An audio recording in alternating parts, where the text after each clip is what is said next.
Well, Razorback fans, the NBA draft day one ended. No Razorbacks were drafted, and probably most Razorback fans didn't even care about the NBA draft. But is it one of the defining factors of success of a basketball program? Let's talk about it on today's Locked On Razorbacks podcast.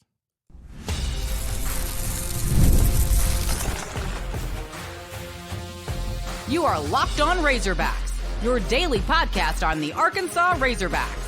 Part of the Locked On Podcast Network, your team every day. And welcome into Locked On Razorbacks podcast. I am your host, John Nabors. I am also the host of the John Nabors Show, which you can catch every weekday afternoon starting at 6 p.m. on Natty State Sports and nattystatesports.com. Today's episode is brought to you by the Gametime app. Download the Gametime app, create an account, and use code LOCKEDONCollege for $20 off your first purchase. Terms apply. Hope everybody's having a wonderful Thursday. As we know, we're getting closer to the July. Man, I mean, isn't it crazy? We're about halfway point of the year. I know every time you just think about it, just means I'm getting old. And I guess when you get older, like time passes by quickly. But geez, feels like just yesterday we were celebrating the new year. But either way, it's been a crazy year so far. And again, we're looking forward to when things can kind of pick back up. But either way, we'll talk some baseball, some things that Dave Van Horn had to say, as well as some other things going on in the SEC. But, you know, as I mentioned, the NBA draft, day one, happened last night. And it's actually a year where, you know, unless something crazy happens, but it's going to be the first time that Arkansas has not had a player drafted in the NBA since 2018, if I'm not mistaken. I mean, Daniel Gafford was drafted. In 2020, Isaiah Joe in that draft was drafted. Then you had, after that, Moses Moody. And then after that, you had Jalen Williams. And after that, you had the three players, the three freshmen. And so it was kind of weird almost to think that Arkansas is not going to have an NBA draft pick this year. Kind of got used to it. Kind of got nice. And I even saw something that John Fanta, who is of the Field of 68 and covers college basketball pretty religiously, he even had a little list that he put out today speaking about the top 10 teams, college basketball programs, about putting guys in the pros. And Arkansas was actually at number 9. So had his own little formula there, but it was nice to see. It was really nice to see. And, you know, when you have that type of list, and when you're on that type of list, it makes me wonder how much fans actually care about that. Because one of the things that I remember being criticisms thrown towards John Calipari, even in his time at Kentucky, and even by some Razorback fans, that all he would talk about is about the amount of players he got into the NBA draft. Oh, we got this amount of players drafted. Well, you lost in the second round, but we got this many players drafted. And that's my number one success. That's my number one thing that I look at. That's how I just, define success and everything. And sometimes I would rub people the wrong way. Because let's be honest. As a fan, what's your number one definition of success for your program, for your team? What is the number one definition of that? What defines success? Winning. Winning games. Lots of them. Winning big games. Winning games in postseason. That's what defines success. Plain and simple. You don't care who's on the team. You don't care what positions they play. You don't care what their strengths are. You don't care what their weaknesses are. You don't care who the coach is. You don't care about any of that. You really don't. You care about it in the ways of the process and of the makeup of the recipe of winning. That's the only thing you care about. It's the only thing I care about. Because I could be wrong, but I would go as far to say that all of you Razorback fans, when a player was drafted into the NBA or into the NFL or into Major League Baseball, especially at a high pick, I would be hard-pressed to think any of you celebrated that more than you did any win. Like, honestly.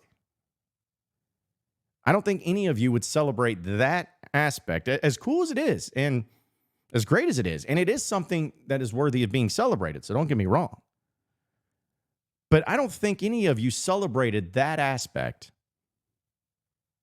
as much or more than you did winning games. So when you hear coaches and you hear about these lists and that these programs and talking about getting players to the next level, that's great. That's cool. That's fine. But it's not your number one priority. Your priority is winning, and winning a lot, winning a title, winning a championship. Because let's be honest, too, if you looked at the next 5 years with John Calipari and they had the most NBA draft picks ever, like every year they had 5 NBA picks every single year in the first round.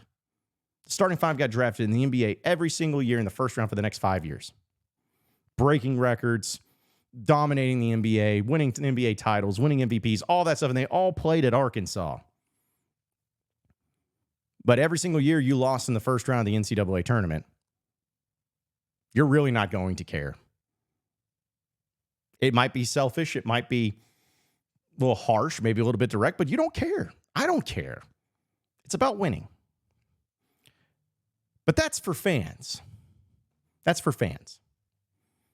That's how fans approach their fandom and their priorities is about winning.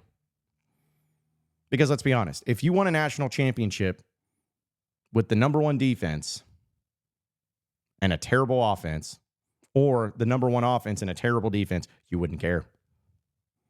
You wouldn't care what it looked like. You wouldn't care how many points you averaged per game.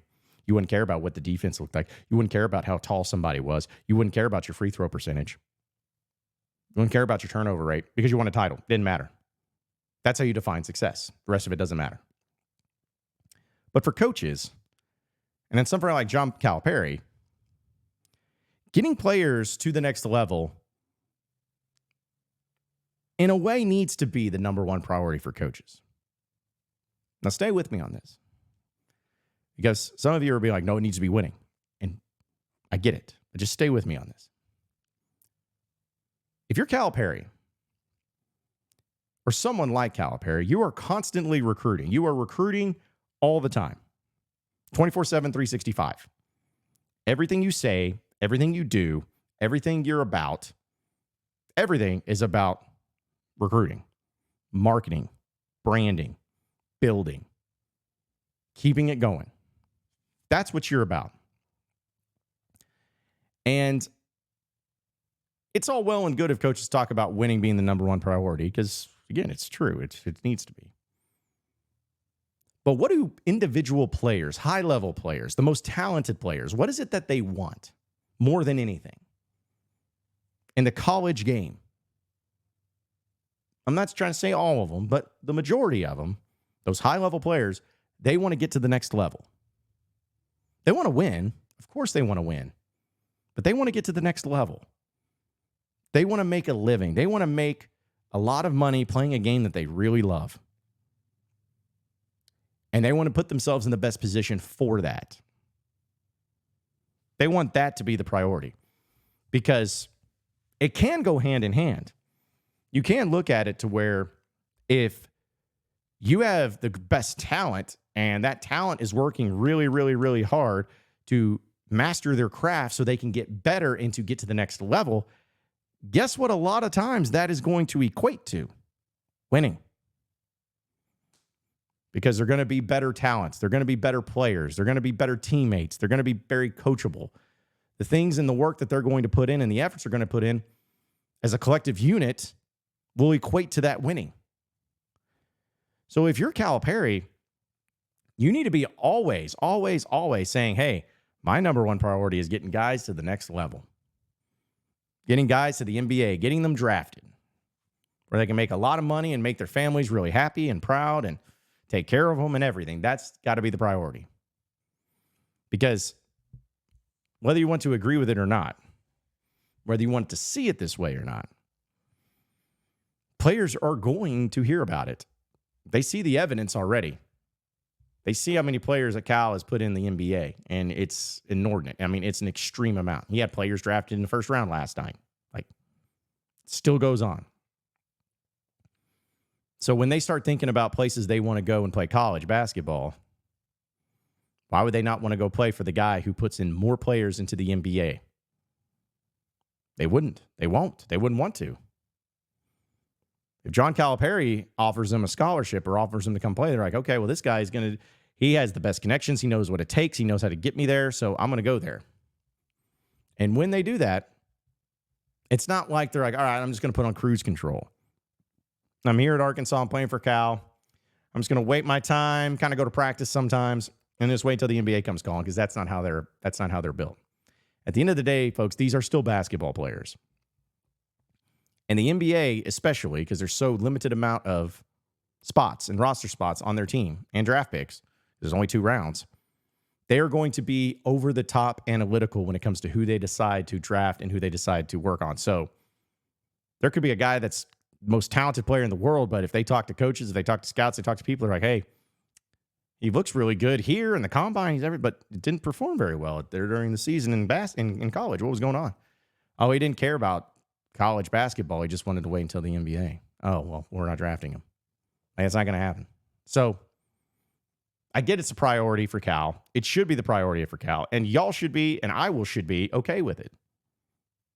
Because I think it's going to equate to winning. Like, I would rather have the best players, the most talent. Because that is a lot easier to equate to winning than having not as talented, not as great players, and just hoping you can come together and figure it out. Talent overcomes a lot. You need a lot more. You need a lot more.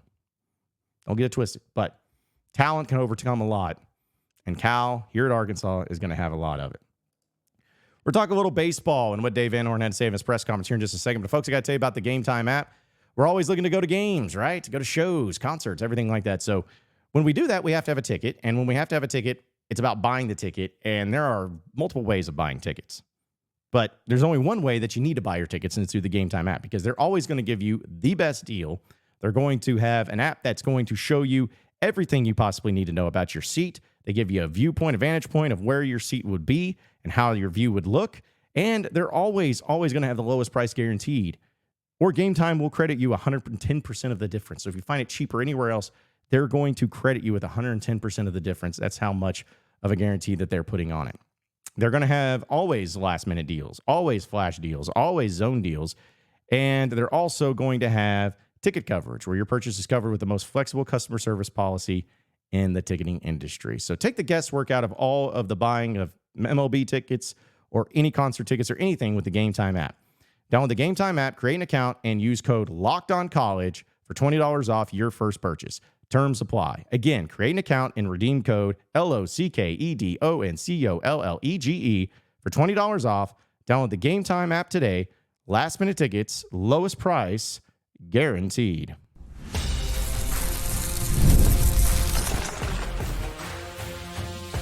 You are Locked On Razorbacks, your daily podcast on the Arkansas Razorbacks. Part of the Locked On Podcast Network, your team every day. All right, so continuing on with the Locked On Razorbacks podcast. Dave Van Horn had a little bit of a press conference yesterday. Well, today I'm recording, yesterday when you're listening to this or watching this. But he had a few interesting things to say. He gave his congratulations to Tony Vitello and Tennessee for winning a College World Series title. He mentioned how bittersweet it was that it wasn't them. But talked how much deserving they were, and how much he gives a lot of credit to them and everything. So not surprising there, but still, yeah, bittersweet's one way to put it. But there's been, conversations about players and what they're going to end up doing. Like, let's be honest, like Hagen Smith, Peyton Stovall, like those guys are going to the pros. They're going to go to the MLB draft and probably get drafted fairly high, and they're moving on. That's just the reality. And there's other players that have run out of eligibility, and they're going to be moving on. So there's going to be a lot of bit of turnover, and we've talked about some of the players that have been added into the mix for Arkansas from the transfer portal. But one of the things that was pretty fascinating was what Coach Van Horn had to say about Kendall Diggs. Now, Kendall Diggs did not have the greatest year this past year. It was obvious. He batted .229 this season, which was 70 points lower than the year before. And he also had only 7 home runs and 34 RBIs, which he dropped off dramatically from 12 homers and 63 RBIs in 2023. So everyone kind of knew that Diggs was struggling. Diggs was a problem. Diggs was just not where he needed to be.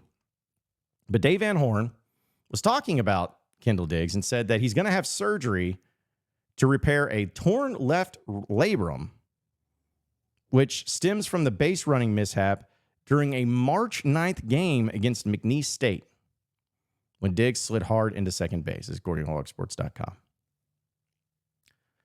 So you have Kendall Diggs, who does technically have a year of eligibility remaining, dealing with an injury that he played through but suffered on March 9th. Folks, that's like the beginning of the season. So Diggs was playing through this. It obviously was bothersome, and it obviously was hurtful, and it obviously impacted his game. I heard about his injury. I knew he was dealing with an injury, but I guess I was never totally sure of what the extent of the injury was. But for him to now have surgery on it for a torn left labrum, I don't know about y'all. I'm not a baseball player, but I feel like having a torn left labrum is probably pretty difficult to deal with when you're having to swing a baseball bat at 98-mile-an-hour pitches. I could be wrong, but I feel like that's going to have some sort of impact on your swing. So even though he struggled, David Horn went on to say, he's like, you got to give him credit. I mean, how tough was he to play all year long with that injury? It really hurt his offense. It altered his swing. It took away a little quickness. I know it probably had to hurt when he swung at certain pitches in certain areas. So Dave's going to work on having him back. He says he's draft eligible, but he says, quote, we'd love to have him back. I'd love to have an opportunity to coach him next year. I'd love to have Kendall Diggs back too. And I feel like this is happening way too often. I'm not trying to be overly critical, but it does feel like it's happening too often where you have players that go through these injuries and they just play through them. Like Peyton Stovall went through that last year. Hunter Holland went through that all year last year. Like he could not feel his leg, his plant leg when he was pitching. He couldn't feel it. And he played the whole year. And then knowing this about Diggs, it's like, jeez, man. Like, and I love Kendall Diggs. I really do. And I really hurt for him because I hate that he had to go through that. But it just makes me wonder, why was he playing on it? Like, could you not have done something? Like, was the other guys that you had backing him up, were they that bad? That much worse? Like, could they not field as well? Like, what could have been? I'm just curious of like what was the reasoning behind it. I don't know. Maybe we'll never know. But still, it's just crazy to think about. Like, this happens. This happens often, and I hate it for him. So I'd love to have Diggs back. Hopefully he does. But either way, it makes a lot of sense as to why he had such a drop off. But also, Hunter Dietz and Cooper Dossett are taking the summer off to heal their injuries that they had to the arms that ended their campaigns. And Van Horn even said, we got to get Dietz healthy because he's really talented and he's pitched so good for a little while last fall. We got to see what he could do, and the players knew what he can do. Hitters do not like hitting off of him. So, yeah, I definitely want to see Dietz back. He also said that injury to Dossett was really scary when it happened. He thought he had really torn his elbow. He didn't, as far as we know. I think he's mentally okay. Now he's just got to recover. If he stays healthy, he's going to be really good. Also, Colin Fisher said that he's in Fayetteville and he's on schedule ahead of schedule on his recovery from his injury that he had. So he underwent surgery back in May. So getting a little bit of an idea of what some of these players are dealing with, some of the injuries, but it looks like a lot of them could come back. But man, that'd be nice to get Diggs back, healthy Diggs back, because I think that could make a huge difference. We'll talk a little bit about the SEC and a funny story coming from here in just a second. So stay with us here on the Locked On Razorbacks podcast.